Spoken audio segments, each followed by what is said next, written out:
உங்கள்கிட்ட ஒரே ஒரு கேள்வி மட்டும். நீங்க நிறைய பாடி நாங்க வந்து கேட்டிருக்கோம். பிகில் மாஸ்டர்ல அழகா நடிச்சிருந்தீங்க. பட் இதுல வந்து கதையின் நாயகனா வந்து பண்ணிருக்கீங்க. சோ அதோட எக்ஸ்பீரியன்ஸ் எப்படி இருந்தது? இனி வெறும் நடிப்பு தானா? பாட்டுலாம் உங்களுக்கு நாங்க கேட்க முடியுமா? அந்த மாதிரி ஒரு சொல்லிட்டு போங்க ப்ளீஸ். ஐயோ அப்படிலாம் இல்ல, எனக்கு மெயின் வந்து பாட்டு தான். ஏன்னா அதனாலதான் நான் இங்க நிக்கிறேன். ஸோ இதோட எக்ஸ்பீரியன்ஸ் சொல்லணும்னா இவங்க எல்லாமே ஒன்னொன்னு சொல்லிக்கிறேன். எல்லாமே வந்து லைவா பண்ணணும், லைவா பண்ணல இருந்து அடி எல்லாமே வந்து லைவா தான் பண்ணாங்க, ரியலா வாங்கினாங்க எல்லாருமே.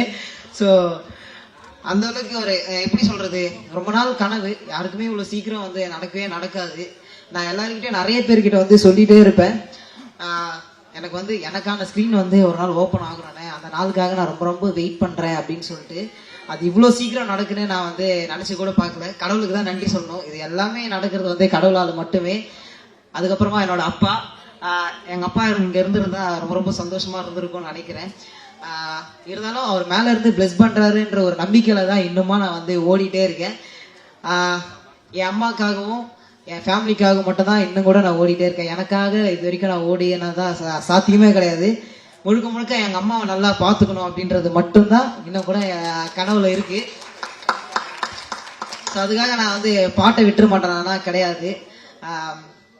பாட்டு தான் என்னோட மெயின், அதுதான் என்னோட லைஃப். ஆனா ஆக்டிங்கும் நான் பண்ணிட்டே இருப்பேன். எந்த சான்ஸ் கிடைச்சாலும் பண்ணிட்டே இருப்பேன், விடவே மாட்டேன். கண்டிப்பா ஒரு நாள் சாதிக்கணும்னு ஒரு கர்வம் இருக்கு எனக்குள்ள. அது நடக்கும் அப்படின்றது வந்து நினைக்கிறேன். தேங்க்யூ. நிச்சயமா நிச்சயமா பண்ணுவீங்க, டெஃபினட்டா சாதிப்பீங்க.